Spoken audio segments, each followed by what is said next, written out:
The stagecoach lurched to a stop in front of the general store in Ordway, Colorado, and Isaiah Stone knew immediately that something was wrong because the driver was shouting for help before the wheels had even stopped turning. He dropped the rope he'd been coiling and sprinted across the frozen mud of Main Street, his boots crunching through ice that had formed in the wagon ruts overnight. It was January 1882, and the blizzard that had swept through the eastern plains 3 days prior had left everything covered in a thick blanket of white that showed no signs of melting. "Someone get the doc," the driver yelled, and Isaiah's heart hammered as he reached the coach door. "Got a woman in here, half frozen to death. She was supposed to arrive yesterday, but we got caught in that damned storm." Isaiah wrenched open the door and felt his breath catch.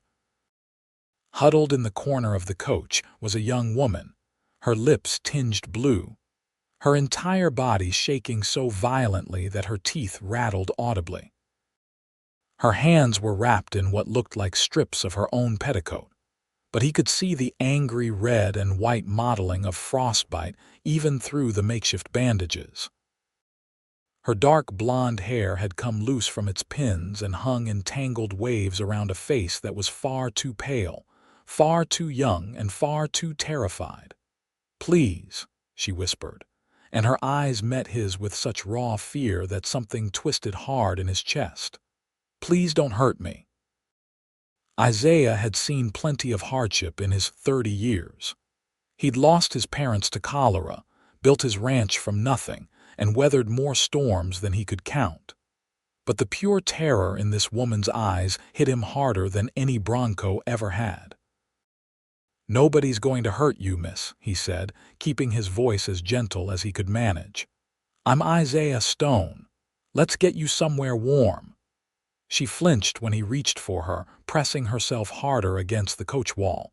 The driver leaned down from his seat. "That's the mail-order bride for the Thompson place. James Thompson's bride, supposed to arrive last week. But James, he died 2 days ago. Horse threw him and broke his neck." The words hung in the frozen air, and Isaiah watched the woman's face crumple. She'd traveled all this way through a blizzard that had nearly killed her to marry a man who was already dead.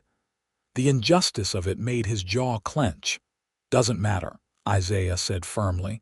"She needs help now. Where's Doc Harrison?" "Out at the Mitchell farm," someone called. "Their baby's coming." Isaiah didn't hesitate. He climbed into the coach and knelt in front of the shaking woman. "Miss, I know you're scared, and I know you don't know me from Adam, but if we don't get you warm soon, you're going to lose those fingers, maybe worse. I've got a ranch just outside town, and my housekeeper Mary can tend to you proper. Will you let me help?" She stared at him for a long moment, and he could see her weighing her options, calculating her chances. Finally, she gave a tiny nod. "What's your name?" he asked as he carefully scooped her into his arms. She weighed almost nothing, and he could feel how badly she was shaking even through his heavy coat. "Prudence," she managed through chattering teeth. "Prudence Fitzgerald." "Well, Miss Fitzgerald, you're safe now, I promise you that." He carried her to his horse and mounted carefully, settling her in front of him. She was so cold that he could feel it through all their layers of clothing. He wrapped his coat around both of them and urged his horse into a steady trot, not wanting to jostle her too much, but needing to get her home as quickly as possible. The ride to his ranch took 20 minutes that felt like hours. Prudence drifted in and out of consciousness, mumbling words he couldn't quite make out. Once, she said a name that sounded like father, and the fear in her voice made his arms tighten protectively around her.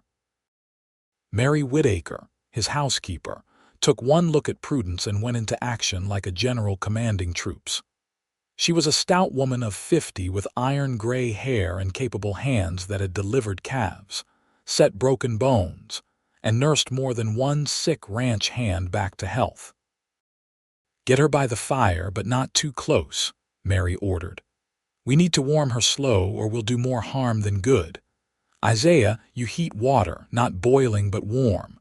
I'll need clean cloths and fetch that salve I made last autumn. For the next several hours, Isaiah followed Mary's instructions without question. They removed Prudence's frozen, sodden clothes and wrapped her in warm blankets. Mary examined her hands and feet with a practiced eye, her mouth pressed into a grim line. "She's got frostbite on 8 fingers and most of her toes," Mary said quietly. "Could lose some of them if we're not careful. What possessed that fool driver to keep going in that storm? Money, probably," Isaiah muttered. The stagecoach companies pushed their drivers hard, and passengers were just cargo to most of them. They worked through the afternoon and into the evening. Mary made poultices and applied them to Prudence's damaged extremities, checking them every hour. Isaiah kept the fire going, heated water, and did whatever else was needed. When Prudence woke, usually crying out in pain or fear, Mary was there with soothing words and laudanum for the worst of it. It was near midnight when Mary finally sat back and wiped her forehead. "She'll live," she pronounced. "Might lose a finger or two, maybe some toes, but she'll live. Girl's tougher than she looks." Isaiah, who'd been dozing in a chair by the fire, jerked awake. "Thank God." Mary gave him a long, measuring look.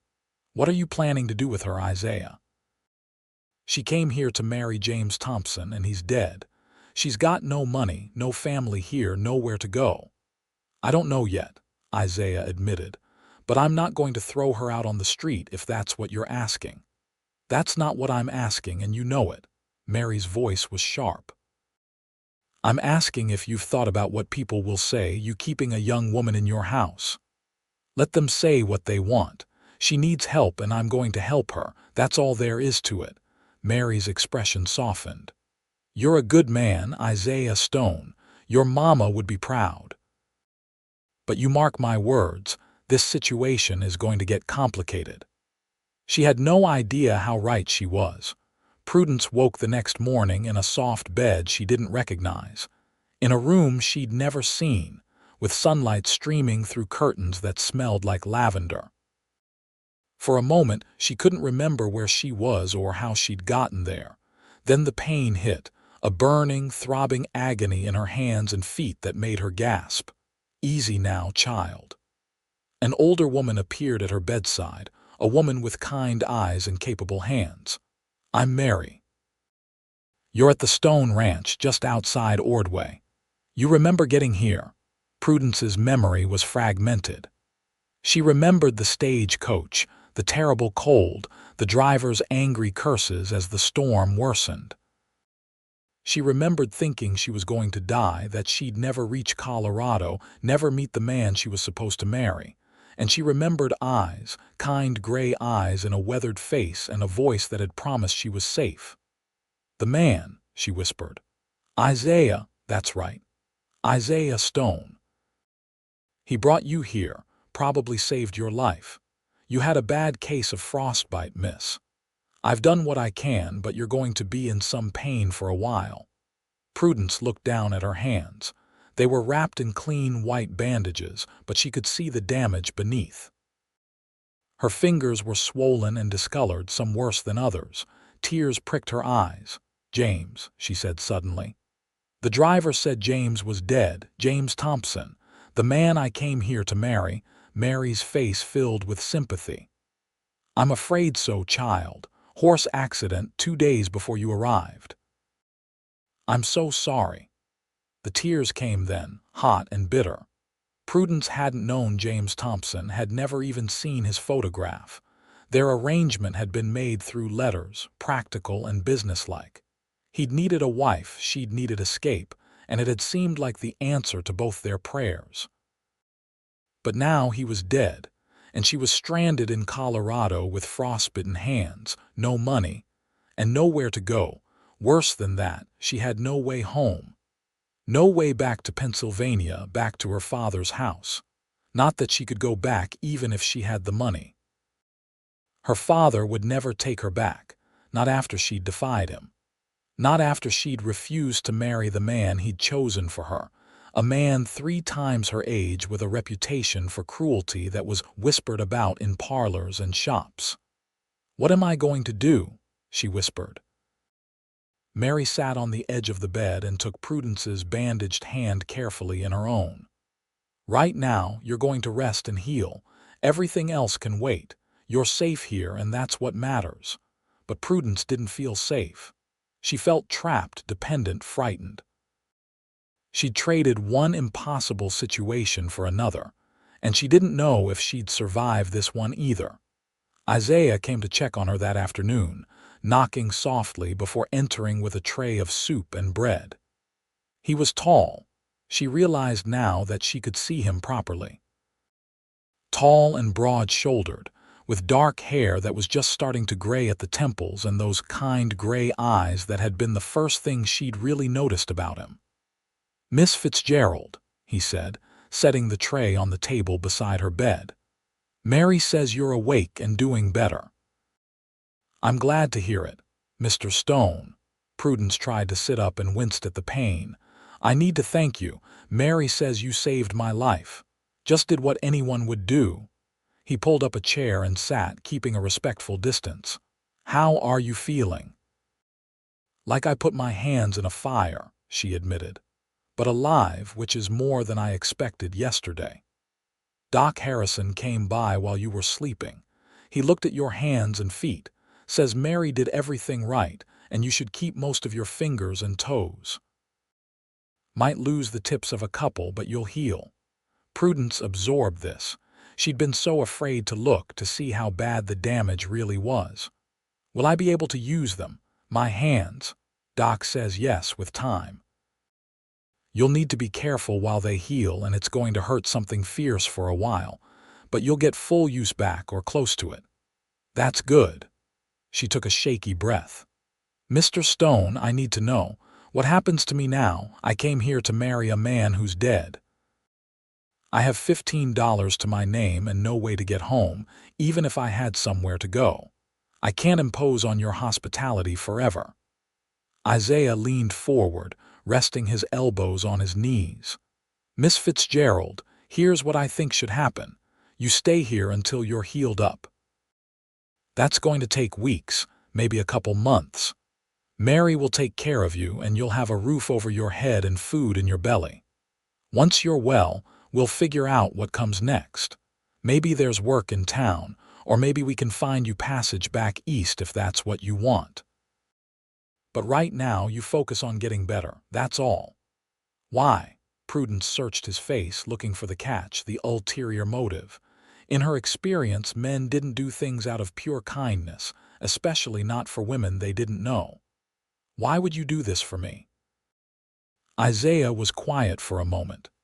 "My mama died when I was 15. Cholera swept through our wagon train on the way west. She got sick, and nobody would help because they were afraid of catching it themselves. I watched her die alone because people were too scared or too selfish to show a little human decency. I swore then that I'd never turn my back on someone who needed help, not if I had the means to give it. So that's why. Because you need help and I can give it. Simple as that." Prudence felt something loosen in her chest, a knot of fear she'd been carrying for so long she'd forgotten it was there. "I don't know what to say." "Don't say anything.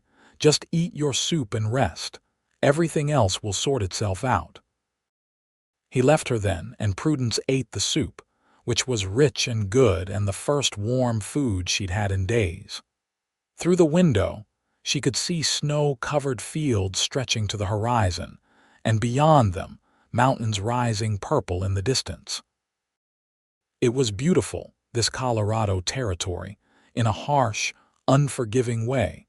She'd run from one hard place to another, but at least here, in this house with these people, she didn't feel the constant shadow of fear that had dogged her steps in Pennsylvania. That had to count for something. The days that followed fell into a rhythm. Mary changed Prudence's bandages twice daily, applying salves that stung terribly but seemed to help. Isaiah was a quiet presence, checking in once or twice a day but mostly keeping his distance, giving her space. Prudence learned that he ran a cattle ranch, modest but successful, with 30 head and plans to expand in the spring. He employed 2 ranch hands who lived in the bunkhouse and took their meals in the main house. Mary lived in a small cottage on the property and had worked for Isaiah since he'd bought the land 5 years prior. It was a good household, Prudence realized. Orderly and calm, with none of the tension and fear that had permeated her father's house. Isaiah was a fair employer who paid his workers on time and treated them with respect. Mary ran the household with efficiency and warmth. The ranch hands, 2 brothers named Jack and Tom Miller, were polite and friendly without being forward. As the feeling slowly returned to her fingers and toes, bringing with it waves of burning pain that made her grit her teeth and bite back cries, Prudence found herself watching Isaiah. He was different from any man she'd known. Quiet but not cold, strong but not cruel. He worked from dawn until well past dusk, mending fences, tending cattle, fixing whatever needed fixing. His hands were scarred and calloused, but she'd seen how gentle they could be when he helped Mary move her from the bed to a chair by the window. She found herself wanting to know more about him. Where had he come from? What had his life been like? Did he have anyone, or was he as alone as she was? One afternoon, when the pain in her hands was particularly bad and she was trying not to cry, Isaiah appeared with a book. "Mary says you're having a rough day," he said, settling into the chair by her bed. "Thought maybe I could read to you, take your mind off it." Prudence was surprised. "You don't have to do that. I know, but I want to if you'd like." "What's the book?" He held it up. "Little Women." "Mary lent it to me. Says it's good." Despite the pain, Prudence almost smiled. "I've read it, but I wouldn't mind hearing it again." So Isaiah read, his voice deep and steady, stumbling occasionally over words but pressing on with determination. Prudence closed her eyes and let the story wash over her, let it carry her away from the pain and fear and uncertainty. When he finished the first chapter, she opened her eyes to find him watching her. "Better?" he asked. "Yes, thank you. I'll come back tomorrow if you'd like. We can read more." "I'd like that very much." It became their routine. Every afternoon, Isaiah would come and read to her for an hour, sometimes 2. They worked their way through Little Women and then moved on to the adventures of Tom Sawyer, which made Prudence laugh despite herself. As he read, Isaiah would sometimes add commentary, pointing out things he agreed or disagreed with, or sharing stories from his own childhood that the book reminded him of. Prudence learned that he'd been born in Missouri, that his father had been a farmer who dreamed of going west. She learned that Isaiah had 2 sisters, both married and living in California, who he hadn't seen in 5 years. She learned that he loved this land with a fierce, protective passion, that he wanted to build something lasting here, something he could be proud of. And slowly, carefully, she began to share her own story. She told him about growing up in Pittsburgh, about her mother who died when she was 12, about her father who'd become increasingly controlling and violent after her mother's death. She told him about the man her father had tried to force her to marry, a wealthy businessman named Charles Hartwell who was 50 years old and had already buried 2 wives under suspicious circumstances.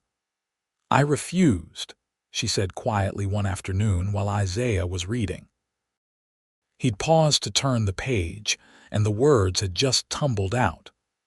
"I told my father I wouldn't marry Mr. Hartwell, that I'd rather die. He locked me in my room for 3 days with no food. When he finally let me out, he said I had 1 week to agree to the marriage, or he'd throw me out on the street with nothing." Isaiah's hands had tightened on the book, his jaw clenching. "That's when you answered James Thompson's advertisement." "Yes. I saw it in the newspaper, and it seemed like the only way out. I took the money I'd hidden away, money my mother had left me that my father didn't know about, and I bought a ticket west. I left in the middle of the night without saying goodbye. She looked down at her bandaged hands. Part of me was afraid my father would follow me. Part of me hoped he would, just so I'd know he cared enough to try. Foolish, I know. Not foolish, human. Isaiah set the book aside. Did he follow you? I don't know, I suppose not, or he'd be here by now. The thought brought both relief and a strange sadness. I'm 20 years old and I have nothing. No family, no home, no prospects. I ran away from one impossible situation straight into another.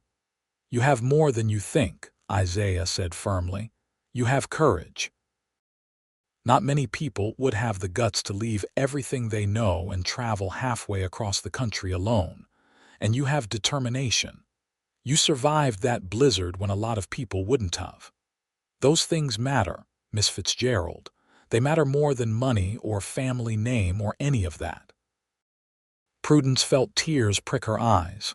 You really believe that? I do. And I'll tell you something else. You're not in an impossible situation now. You're in a place where people will help you, where you can heal and figure out what you want your life to be. That's not nothing. She wanted to believe him. She wanted to believe that she could build a new life here, that she could be something more than a frightened girl running from her past. But belief was hard when everything hurt, and the future was so uncertain. By February, Prudence was able to walk around the house with Mary's help. Her feet still hurt, and 2 of her fingers on her left hand were permanently shortened, the tips lost to frostbite despite everyone's best efforts. But she was healing, growing stronger every day.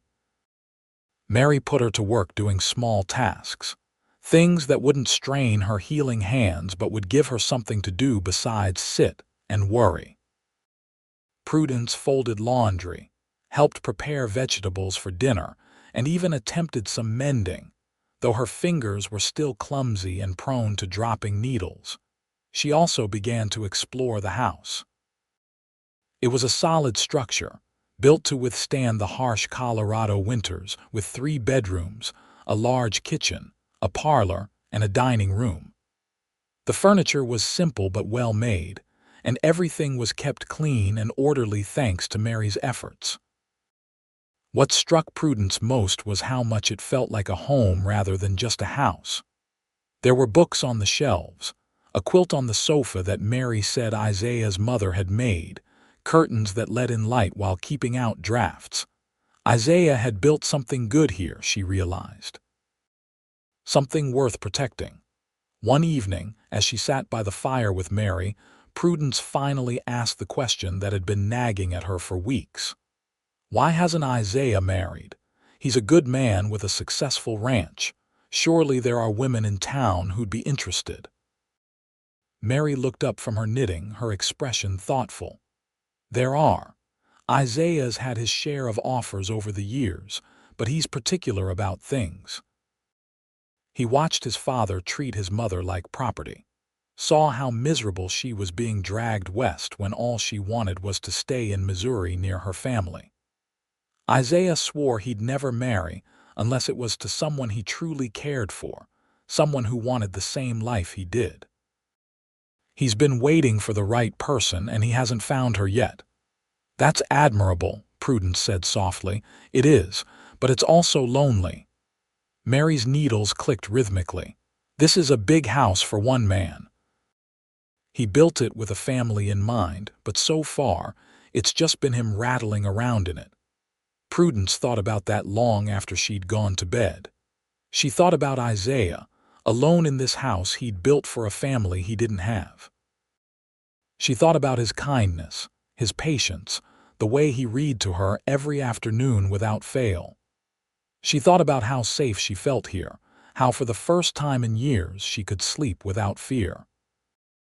And she thought about how, when Isaiah smiled at something she said, her heart did a strange little flip that had nothing to do with fear and everything to do with something else entirely. March brought warmer weather and the first hints of spring. The snow began to melt, turning the roads to mud and the fields to mush. Prudence's hands had healed enough that she could do most tasks without help, though they still ached on cold days and probably always would. Her fingers were scarred and slightly twisted, but they worked, and that was what mattered. She began helping Mary more around the house, insisting on earning her keep even though both Mary and Isaiah told her it wasn't necessary. She cooked meals, cleaned rooms, and even ventured outside to tend the small vegetable garden Mary had started near the house. It was in the garden that Isaiah found her one afternoon, kneeling in the dirt with her sleeves rolled up and mud on her skirts. "You look like you're settling in," he observed, leaning against the fence. Prudence sat back on her heels and pushed a strand of hair out of her face, leaving a smudge of dirt on her cheek. "I hope you don't mind. Mary said the garden could use attention and I wanted to help." "I don't mind at all. It's good to see you up and about." He paused. "Miss Fitzgerald, there's something I've been meaning to talk to you about." Prudence's heart sank. This was it, she thought. He was going to tell her it was time for her to leave, to find somewhere else to go. She'd been expecting it, dreading it, but knowing it was coming didn't make it easier. "Of course," she said, standing and brushing off her skirts. Isaiah opened the gate and stepped into the garden. "You've been here 2 months now and you're mostly healed. Doc Harrison says you'll have full use of your hands in another month or so, so I've been thinking about what comes next for you. I understand. I'll start looking for work in town, find somewhere to stay. That's not what I meant." Isaiah held up a hand. "Let me finish. I've been thinking about what comes next, and I have a proposal for you. Not the romantic kind," he added quickly, his ears reddening. "A business proposal." Prudence blinked. "I don't understand. This ranch is doing well, but it could do better with another pair of hands helping out. Not ranch work, but household things. Mary's getting older, and the house and garden are more than she can handle alone, especially once we start hiring more men and expanding the herd. I'd like to offer you a job, Miss Fitzgerald. You'd help Mary with cooking, cleaning, and managing the household. In return, you'd get room, board, and a salary. $20 a month to start." Prudence stared at him, not quite believing what she was hearing. "You're offering me a job?" "Yes. You're a hard worker, you're capable, and you fit in well here. It makes sense." He shifted, looking uncomfortable. "I know it's not what you came to Colorado for, and if you'd rather try to find something else, I understand. But the offer's there if you want it." Prudence's mind raced. $20 a month was a good wage, more than fair. Room and board meant security, a place to stay, food to eat. But more than that, it meant she could stay here, in this house that had started to feel like home, with these people who'd shown her more kindness than she'd known in years. "I accept," she said, the words tumbling out. "Thank you, Mr. Stone, I accept."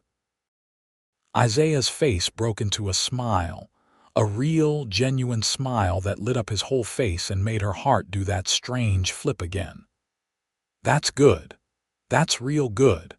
And Miss Fitzgerald, if we're going to be working together, maybe you could call me Isaiah. And I'd like to call you Prudence, if that's all right." "That would be all right," she said softly. "Isaiah." The sound of her name on his lips did strange things to her insides, things she wasn't quite ready to examine too closely. But as she watched him walk back to the barn, his stride easy and confident, she couldn't help but smile. Maybe, just maybe, she'd found exactly where she was supposed to be. Spring turned into summer, and Prudence settled into her new role with an ease that surprised her. She and Mary divided the household tasks efficiently, working together to keep the house running smoothly. Prudence discovered she had a knack for cooking, creating meals that had even the taciturn ranch hands asking for seconds. She planted herbs in the garden, mended clothes and linens, and kept the house spotlessly clean. But more than the work, She found joy in the small moments. Morning coffee on the porch before the day's heat set in. Evening meals around the big kitchen table with Isaiah, Mary, and the ranch hands, everyone sharing stories and laughter. Quiet afternoons when Isaiah would still come read to her, or more often now, when they'd sit and talk about everything and nothing. She learned that Isaiah hated coffee, but drank it anyway because his father had told him cowboys drank coffee. She learned that he could play the harmonica, though he rarely did, because he was self-conscious about it. She learned that he had a dry sense of humor that caught her off guard and made her laugh until her sides ached, and Isaiah learned about her too. He learned that she loved thunderstorms but was terrified of spiders, that she could recite poetry from memory and had once dreamed of being a teacher, that she sang while she worked, unconsciously humming tunes from her childhood. They were becoming friends, Prudence realized. Real friends, the kind who knew each other's quirks and flaws and liked each other anyway. But friendship wasn't quite the right word for what she felt when Isaiah smiled at her across the dinner table.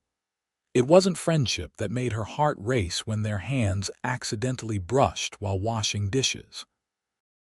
It wasn't friendship that made her watch out the window for his return every evening, or made her take extra care with her appearance even though she was just wearing a simple work dress. She was falling in love with him. The realization hit her one morning in late June as she watched him work with a young horse in the corral. He was patient and gentle, talking softly to the skittish animal, never rushing or forcing. And something in her chest cracked wide open with the force of her feelings. She loved him. She loved Isaiah Stone, this quiet, kind cowboy who'd saved her life and asked nothing in return, who'd given her a job and a home when she had nothing, who read to her and made her laugh and looked at her like she was something precious. But what did he feel? He was friendly, certainly. Warm and kind always. But was there anything more than that? Or was she just a responsibility to him, someone he'd helped out of obligation? She didn't know, and she was too afraid to ask.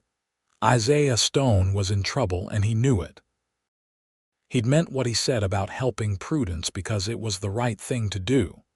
He'd offered her a job because she needed one and he needed the help. Those were good, practical reasons that made perfect sense. What didn't make sense was the way his day felt incomplete if he didn't get to talk to her. The way he found excuses to be in the house more than he needed to be. The way her laugh made something warm bloom in his chest, or the way he couldn't stop noticing small things about her. The way she bit her lip when she was concentrating. The little furrow that appeared between her eyebrows when she was worried. The way the afternoon sun caught gold highlights in her hair. He was falling in love with her. Hell, he'd probably been falling since that first day when she'd looked at him with those terrified eyes and he'd promised to keep her safe. But he couldn't tell her. She worked for him, which made any romantic overture inappropriate. Worse, she'd come to Colorado running from a man who tried to force her into marriage. The last thing she needed was another man making unwanted advances. So Isaiah kept his feelings locked down tight, treating Prudence with the same friendly respect he showed Mary and the ranch hands.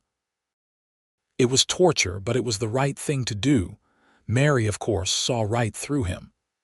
"You're in love with her," she said one afternoon in late July, cornering him in the barn. Isaiah dropped the harness he'd been mending. "I don't know what you're talking about." "Don't play dumb with me, Isaiah Stone. I've known you too long for that. You're in love with Prudence, and unless I'm much mistaken, she's in love with you too. Even if that were true, which I'm not saying it is, it wouldn't matter. She works for me. And after everything she's been through, she deserves better than to have her employer pressuring her." "Who said anything about pressure?" Mary crossed her arms. "I'm talking about two people who care about each other having an honest conversation about it." "Mary, Isaiah, That girl lights up like a candle every time you walk into a room. And you get this soft look on your face whenever she's around, like you've forgotten there's anyone else in the world. Life's too short and too hard not to reach for happiness when you find it. What if I'm wrong? What if she doesn't feel the same way?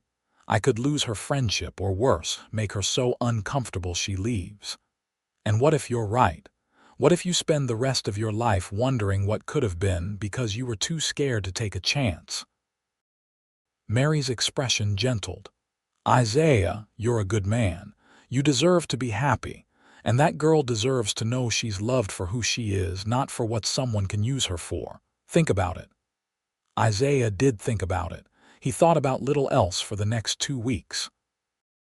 Every time he saw Prudence, every time they talked or laughed or simply existed in the same space, he turned Mary's words over in his mind.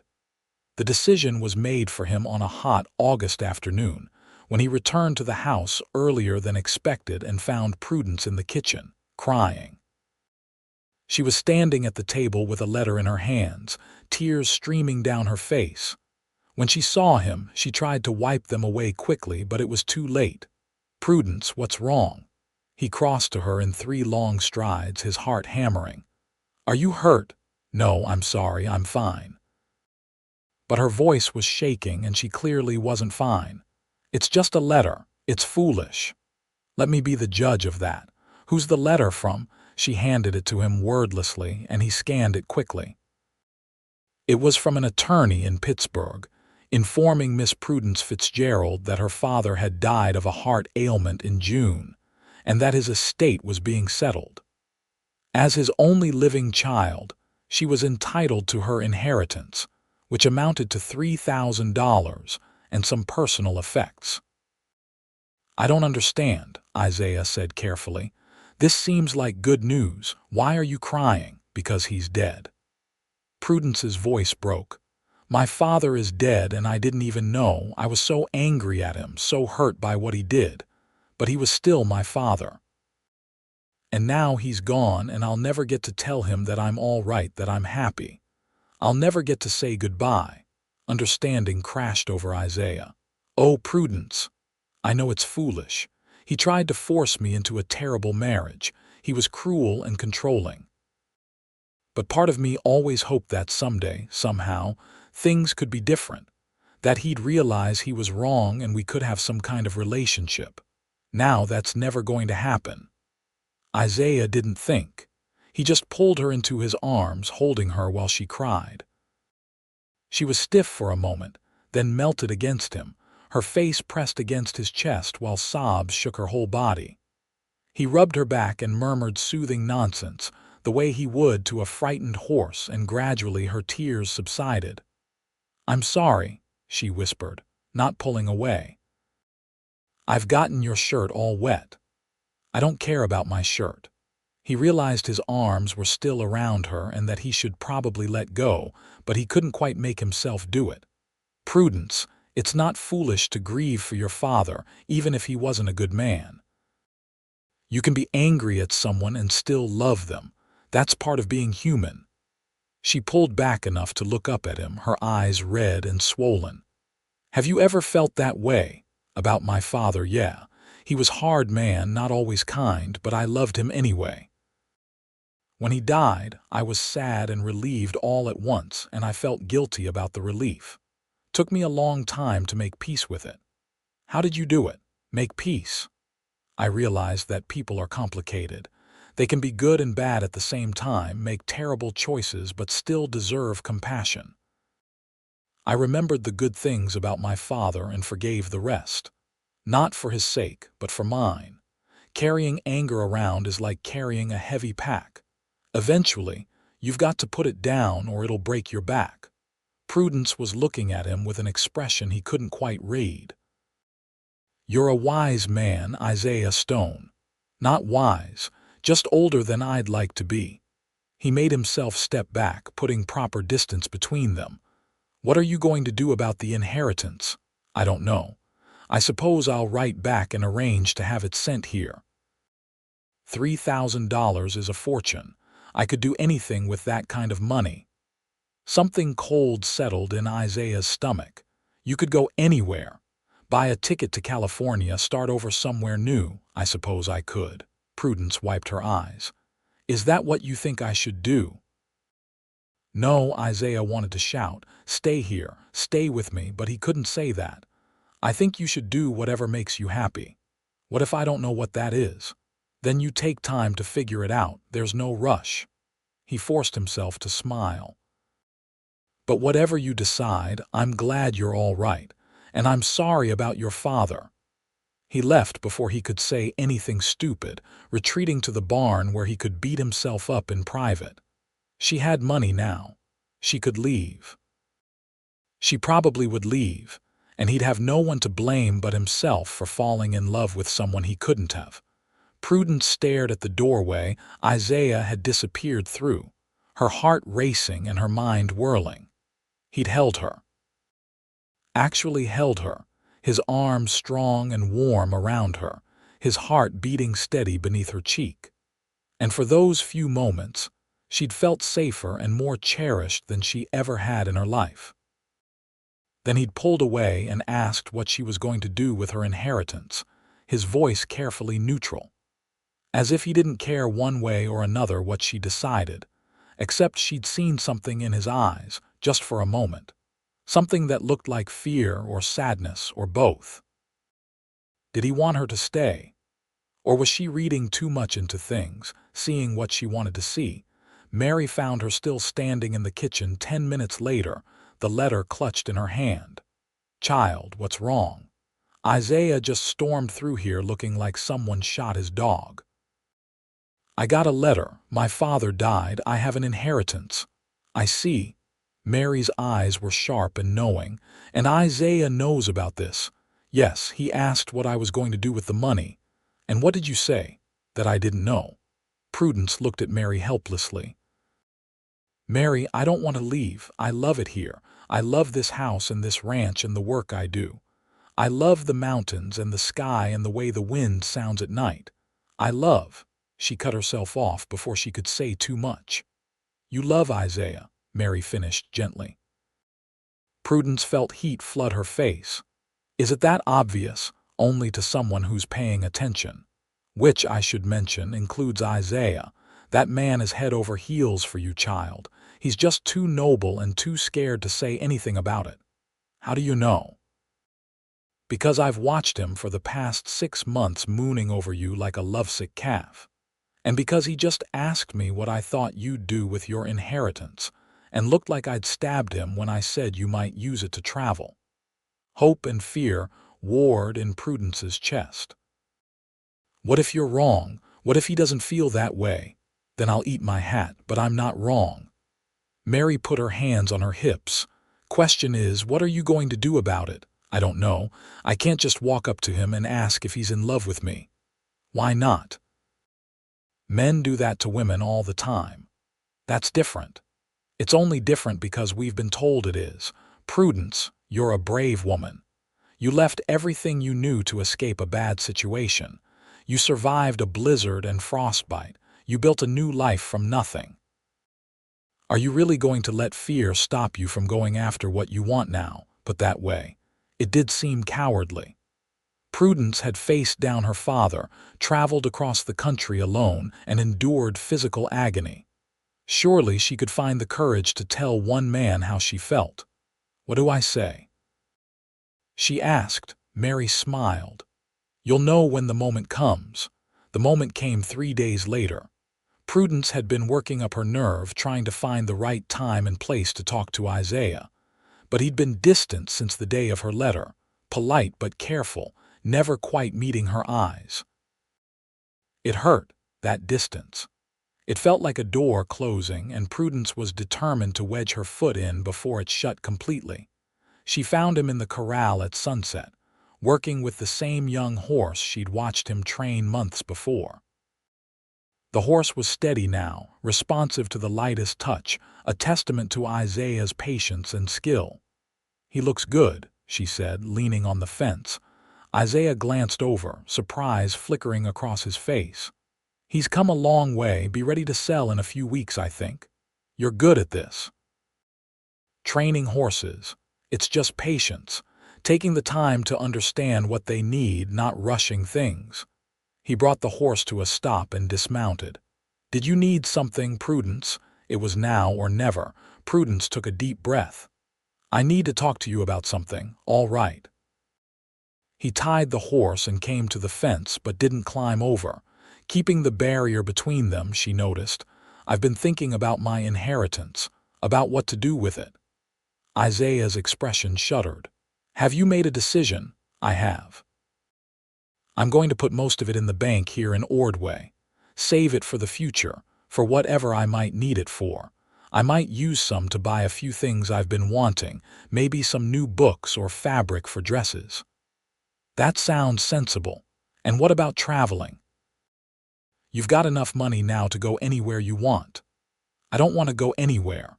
Prudence met his eyes steadily. I want to stay here, in Ordway, here on this ranch, in this house. She gripped the fence rail.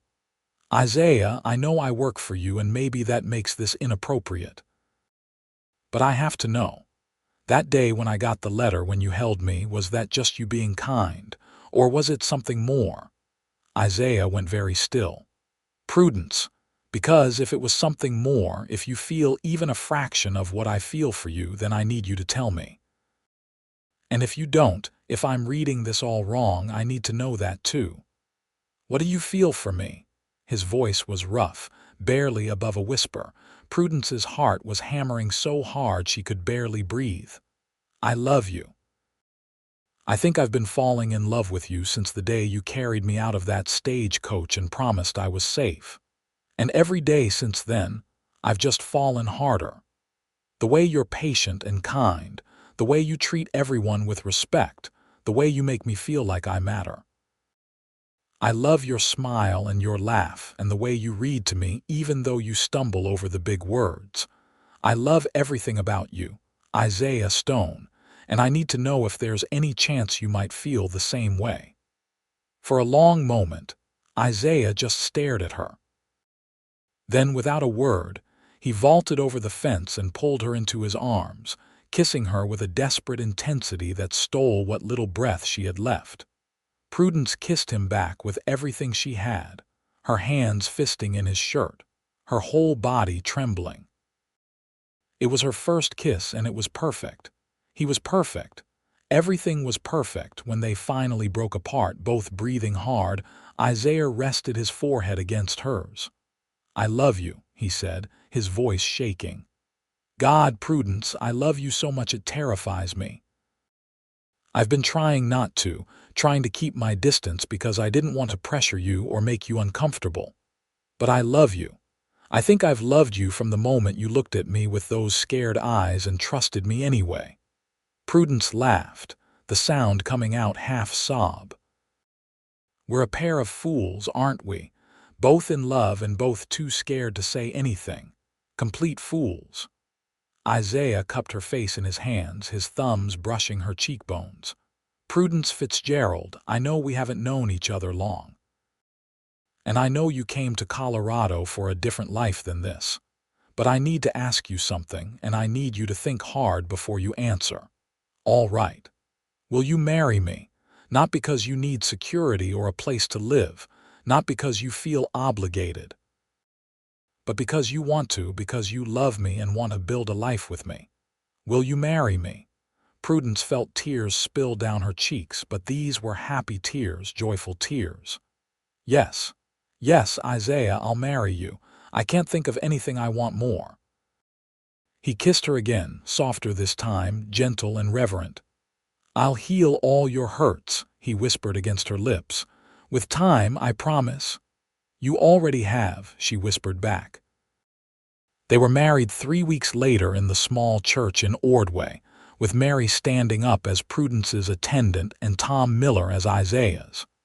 It was a simple ceremony, but it was perfect. Prudence wore a dress she'd sewn herself from blue cotton that matched her eyes, and Isaiah wore his best suit, the one he'd bought for church services, but had only worn twice. When the minister pronounced them husband and wife, Isaiah kissed her to cheers and applause from the assembled townspeople. And when they walked out of the church as Mr. and Mrs. Stone, Prudence felt like she was walking on air. The reception was held at the ranch, with tables set up in the yard and food enough to feed half the county. Mary had outdone herself, cooking for days to prepare. The ranch hands contributed bottles of whiskey, and someone showed up with a fiddle, and before long there was dancing and laughter and celebration. Prudence danced with Isaiah under the stars, her head on his shoulder, her heart so full she thought it might burst. "Happy," he murmured in her ear. "Happier than I ever thought possible," she answered honestly. "Good. Because I plan to spend the rest of my life making sure you stay that way." Their first year of marriage was everything Prudence had dreamed of and nothing she'd expected. Isaiah was a patient, gentle husband who made her feel cherished every single day. They settled into a rhythm together, working side by side to run the ranch and expand the herd. Prudence continued to manage the household, but now it was her household, her home in truth as well as feeling. They had their share of challenges. The winter of 1883 was brutal, with storms that killed off some of their cattle and left them scrambling to keep the rest fed. One of the ranch hands quit without notice, leaving them short-handed during calving season. Mary's arthritis got worse, forcing her to slow down and eventually move to a smaller cottage in town where her daughter could look after her. But through it all, they had each other. On the hardest days, when nothing went right and everything hurt, they'd lie together in their bed at night, wrapped in each other's arms, and remember that they'd survived worse. That together, they could weather any storm. In the spring of 1884, Prudence discovered she was pregnant. She told Isaiah one morning at breakfast, her heart in her throat, not sure how he'd react. They'd never really discussed children, though she'd always assumed he wanted them. She needn't have worried. Isaiah's face lit up like the sun, and he whooped so loud that it startled the chickens in the yard. He picked her up and spun her around, then immediately set her down, worried he'd hurt the baby. "Sorry, I'm going to be a father." He looked dazed and delighted all at once. "You're going to be wonderful at it," Prudence assured him, laughing at his expression. "I don't know anything about babies." "Neither do I. We'll figure it out together," and they did. When their son was born in November of 1884, a healthy boy with his father's gray eyes and his mother's smile, they named him Isaac, after Isaiah's father. Isaiah proved to be a natural with the baby, patient and gentle, and completely besotted. Prudence would often find him in the nursery in the middle of the night, just watching the baby sleep, a look of wonder on his face. "I can't believe he's ours," Isaiah whispered one of those nights when she joined him. "Believe it. We made this little person, this perfect, beautiful little person." "I'm going to do better than my father did," Isaiah said quietly. "I'm going to make sure he knows he's loved every single day." "I know you will," Prudence said, leaning against him. "You're a good man, Isaiah Stone, the best man I know." They had 2 more children over the next 6 years. A daughter they named Margaret in 1886, who had Prudence's blonde hair and Isaiah's stubborn streak. And another boy in 1888, Thomas, who was quiet and thoughtful from the day he was born. The ranch prospered. They expanded the herd, bought more land, and hired enough hands to manage it all. Isaiah's reputation as a fair employer and skilled rancher spread, and he was elected to the town council in 1887. Prudence became known for her kindness and her work with the church, helping new arrivals to Ordway find their footing much as she had been helped. She never forgot where she'd come from or how close she'd come to a very different life. Sometimes, on cold winter nights, she'd look at her scarred hands and remember that terrible journey through the blizzard, the fear and pain and uncertainty. But those scars had brought her here, to this life, to this man, to this family. And she wouldn't trade any of it. In 1890, on a bright summer afternoon, Prudence and Isaiah sat on the porch of their home, watching their 3 children play in the yard. Isaac was teaching Margaret how to throw a rope, while Thomas sat nearby, examining a beetle with intense concentration. "Can you believe it's been 8 years?" Prudence asked, leaning her head on Isaiah's shoulder. "8 years since you arrived half-frozen, scared out of your mind, and the most beautiful thing I'd ever seen," Isaiah said, pressing a kiss to her hair. "I wasn't beautiful, I was a mess. You were beautiful to me." He took her hand, running his thumb over her scarred fingers. "These hands that made me fall in love with you, these hands that I promised to heal. You did heal them. You healed all of me."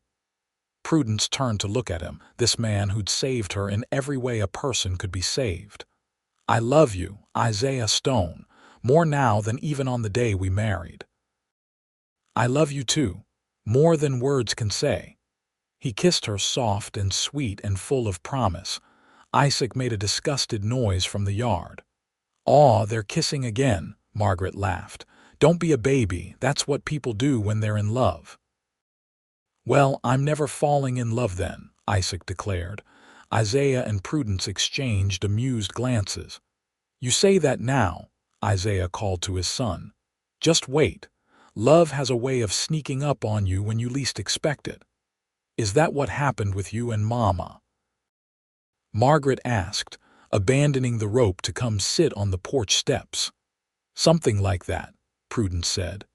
"I came to Colorado not knowing what I'd find, and I found your father and this ranch and a whole new life I never could have imagined." "Tell us the story," Thomas piped up, finally looking up from his beetle. "About how you met." It was a story they'd heard dozens of times, but they never tired of it. Isaiah and Prudence shared a look, and then Isaiah began. "It was January of 1882, the coldest winter anyone could remember. And your mother arrived in Ordway on a stagecoach, half frozen and completely terrified."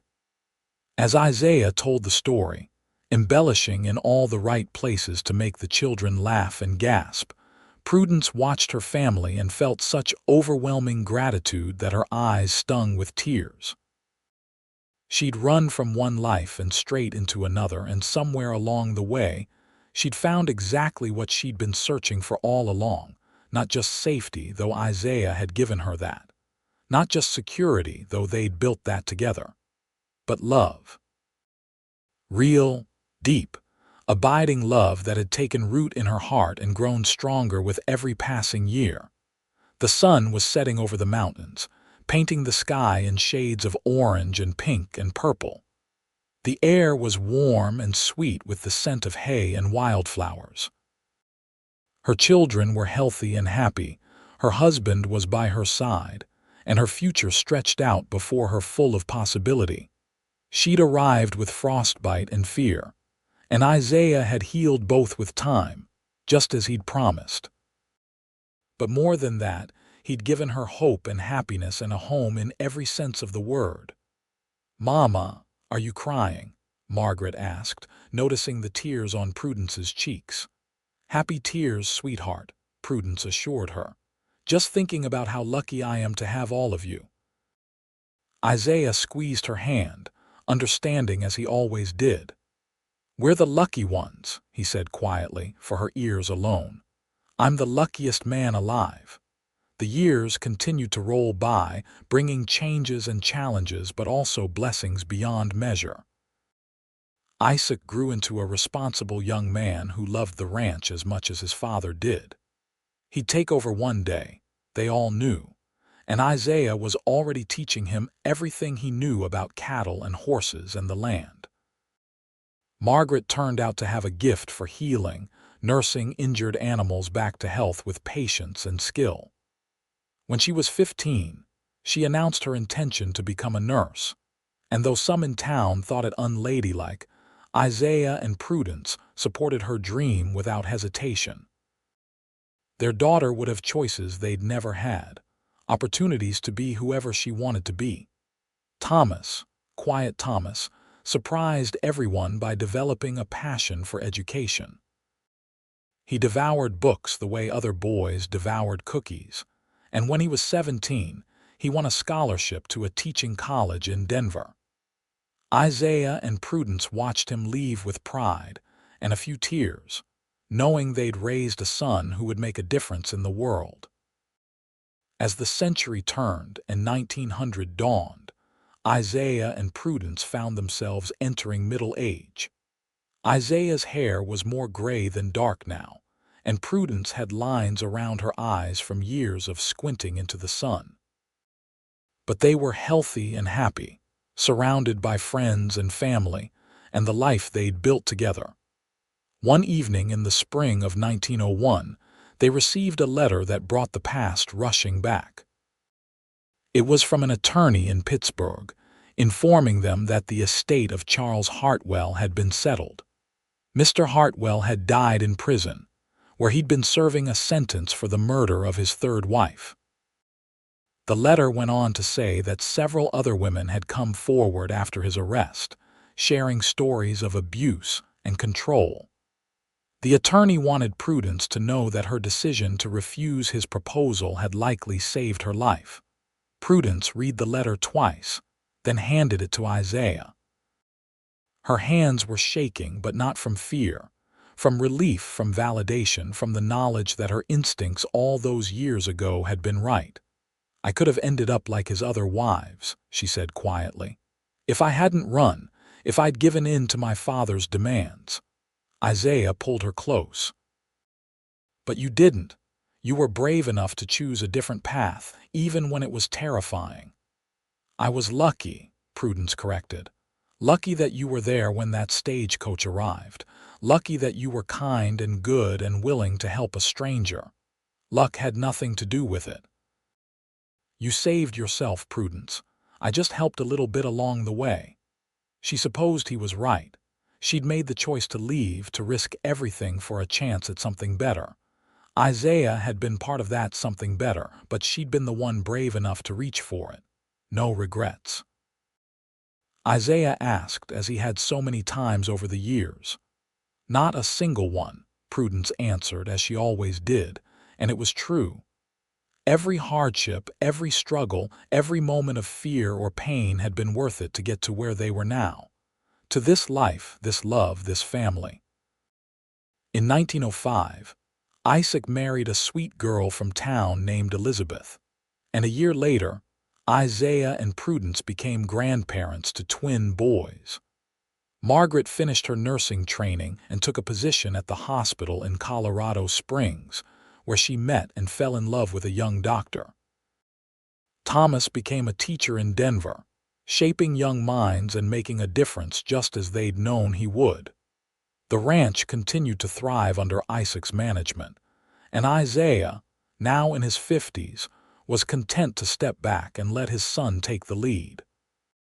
He and Prudence spent their days much as they always had, working together, supporting each other, loving each other with the same intensity they had from the beginning. One afternoon in the summer of 1908, Prudence and Isaiah rode out to the far pasture, where wildflowers grew in profusion and the view of the mountains was unobstructed. They spread a blanket under a cottonwood tree and lay together, watching clouds drift across the endless blue sky. 26 years, Prudence mused. "We've been married 26 years. Best 26 years of my life," Isaiah said, lacing his fingers through hers. Prudence looked at their joined hands, his large and rough, her still bearing the scars from that long-ago frostbite. Those scars were part of her story, part of who she was. She'd stopped being self-conscious about them years ago. "You remember what you said to me that first day?" she asked. "When you found me in that stagecoach, I said a lot of things that day. You said nobody was going to hurt me. You said I was safe. And you were. You are, I know. And I've been thinking about that, about how you kept that promise every day for 26 years. You made me feel safe when I'd never felt safe in my life. You gave me a home when I was homeless. You loved me when I didn't think I was worth loving. Isaiah propped himself up on one elbow, looking down at her with those gray eyes that still made her heart skip. Prudence Stone, you have always been worth loving, always, and I'd do it all again in a heartbeat. I know you would. That's why I love you so much. He kissed her then, and it was like coming home. After all these years, after everything they'd been through, his kiss still had the power to make her feel like the world was new and full of possibility. When they finally returned to the ranch house as the sun was setting, their grandchildren ran to greet them, shrieking with laughter. Elizabeth was on the porch, smiling as she watched Isaiah scoop up both boys at once, making them squeal with delight. "You two make it look so easy," Elizabeth said as Prudence climbed the porch steps. "This marriage thing," Prudence laughed. "It's not easy, it's work every single day, but it's the best work I've ever done. How do you do it? How do you stay so in love after all this time?" Prudence thought about it, watching Isaiah play with the twins. "We choose each other. Every day we wake up and choose to love each other, to support each other, to be partners in this life. And we remember what brought us together in the first place. We never take each other for granted." It was simple advice, but it was the truth. Love wasn't something that just happened and then lasted forever without effort. It was a choice, renewed daily, tested by time and circumstance, but growing stronger with each challenge met and overcome. The years continued their steady march. They watched their grandchildren grow, celebrated more weddings, welcomed more great-grandchildren. The ranch passed fully to Isaac, though Isaiah and Prudence remained in the main house, still active and involved though not in charge anymore. In 1915, on a cold January morning, Isaiah and Prudence sat on their porch wrapped in quilts, watching snow fall across the landscape. It was a scene they'd witnessed countless times, but it never got old. 33 years, Isaiah said, since the day you arrived, the day you saved my life. The day we saved each other, Isaiah corrected. Because you saved me too, Prudence. I was lonely before you came, even if I didn't fully realize it. You made this house a home. You made my life complete. Prudence felt tears prick her eyes. We've had a good life, haven't we? The best. And we're not done yet. We've got years left in us. He was right. They had many more years together, years filled with love and laughter, with family and friends, with the simple pleasures of a life well lived. They watched the world change around them, automobiles replacing horses, electricity coming to Ordway, the modern world creeping in. But some things remained constant. The love between them, tested by time and proven true. The land beneath their feet, enduring and eternal. The family they'd built together, generation after generation carrying forward the legacy of love and perseverance they'd established. In 1925, Isaiah and Prudence celebrated their 43rd wedding anniversary with a party that brought together family from across Colorado and beyond. Margaret came with her doctor husband and their 4 children. Thomas brought his wife and 2 daughters. Isaac and Elizabeth's twins, now grown men with families of their own, filled the house with grandchildren and great-grandchildren. Looking around at all those faces, all those lives they'd touched and influenced, Prudence felt such profound gratitude that it nearly overwhelmed her. From one frightened girl on a stage coach to this, matriarch of a large and loving family, surrounded by people who cared for her and for each other. "What are you thinking?" Isaiah asked, coming to stand beside her. "That I'm the luckiest woman alive.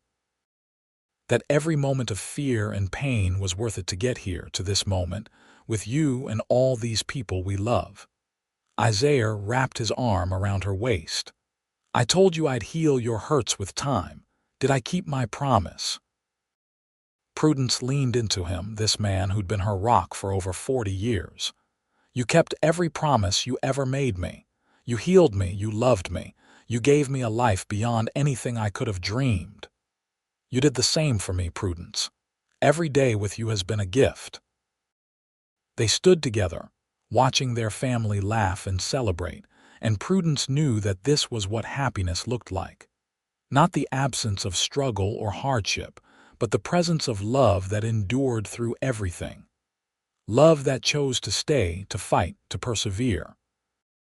She'd arrived in Colorado with frostbite and fear, a refugee from a life that had tried to break her.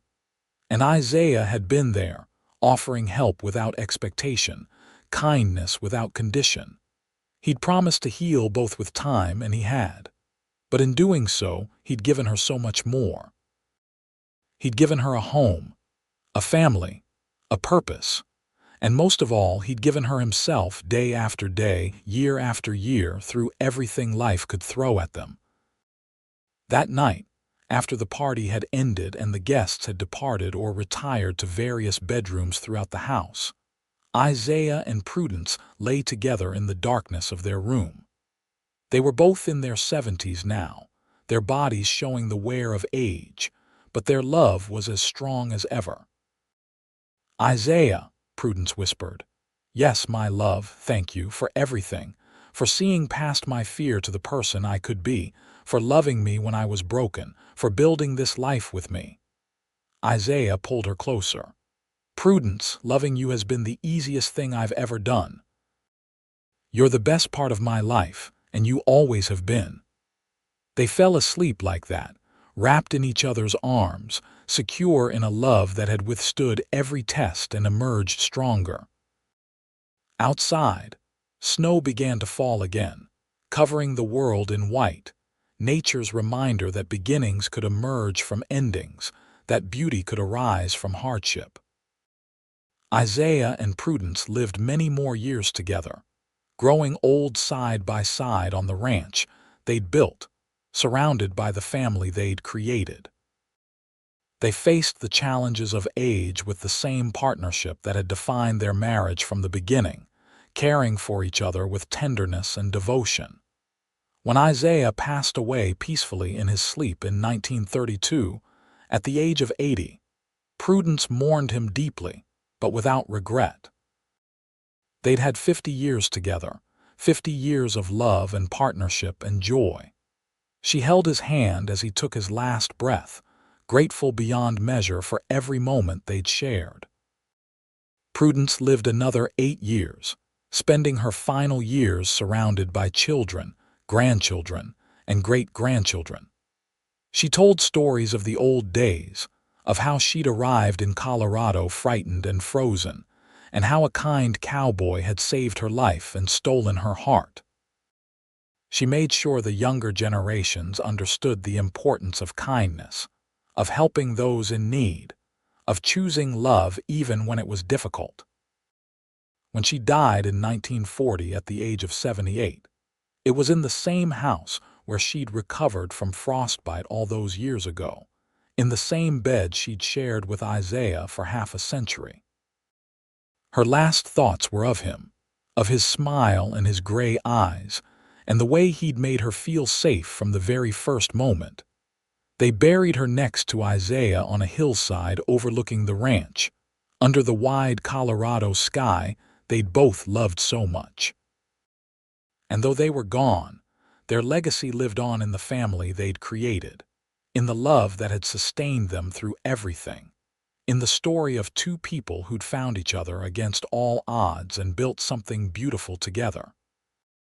The ranch passed down through the generations, each inheritor adding their own chapter, while honoring the foundation Isaiah and Prudence had laid. The story of how they met became family legend, told and retold, a reminder that love could be found in the most unexpected places, that kindness could change lives, that choosing hope over fear could lead to miracles. In the main house that Isaiah had built all those years ago, a photograph hung in a place of honor. It showed a young couple on their wedding day, The woman in a simple blue dress, the man in his best suit, both of them smiling with such joy and love that it shone through even in the old sepia tones. Beneath it was a small plaque with their names and the dates of their lives, and below that, a simple inscription that captured the essence of their story. From frostbite and fear to love and healing. Isaiah and Prudence Stone together forever. And in a way, they were still together. In the land they'd worked. In the house they'd made a home. In the children and grandchildren and great-grandchildren who carried their blood and their values forward. In every act of kindness, every choice to love, every moment when someone reached out to help a stranger in need, Isaiah and Prudence lived on. Their story had started with a frightened young woman on a frozen stagecoach and a kind cowboy who'd made a promise. And it had grown into something far greater than either of them could have imagined, a legacy of love that would endure long after they were gone. In the end, that was what mattered. Not the hardships they'd faced or the challenges they'd overcome, but the love they'd shared and the lives they'd touched. They'd healed each other with time, just as Isaiah had promised that first day. And in doing so, they'd created something beautiful and enduring, something that would never truly die. Their love story, born in the coldest winter and blooming into the warmest spring, would live on forever in the hearts of those who knew them and in the land they'd loved. It was a story of hope and healing, of second chances and new beginnings, of two souls finding exactly what they needed in each other. And somewhere in a place beyond time and space, Isaiah and Prudence were together still, their hands linked, their hearts united, their love eternal and unbreakable. Just as it had always been, just as it would always be, the cowboy had kept his promise. He'd healed both the frostbite and the fear with time. But more than that, he'd given a broken woman everything she'd needed to bloom. And she'd given him the same in return, creating together a love story for the ages.